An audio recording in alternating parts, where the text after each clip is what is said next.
ঘন জঙ্গলের মাঝখানে একটি বড় গাছে থাকত এক দুষ্টু বানর। সারাদিন সে লাফালাফি করত। সেই একই গাছে থাকত একটি ছোট্ট চড়ুই পাখি। সে খুব পরিশ্রমী ছিল। একদিন বানর গাছের ডালে লাফাতে লাগল আর চিৎকার করতে লাগল। চড়ুই বলল, বানর ভাই, দয়া করে আমার বাসাটা নষ্ট করো না। আমার ছোট ছোট ছানারা ভয় পাচ্ছে গু। কিন্তু বানর কথা শুনল না। হঠাৎ বিকেলে ভীষণ ঝড় শুরু হলো। ঝড়ে বানর যে ডালে বসেছিল সেটি ভেঙে গেল আর বানর মাটিতে পড়ে গেল। চড়ুই দ্রুত উড়ে এসে বলল, এইদিকে এসো, এই মোটা ডালটা নিরাপদ।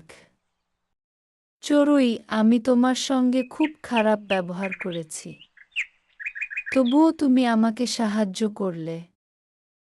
আমাকে ক্ষমা করে দাও।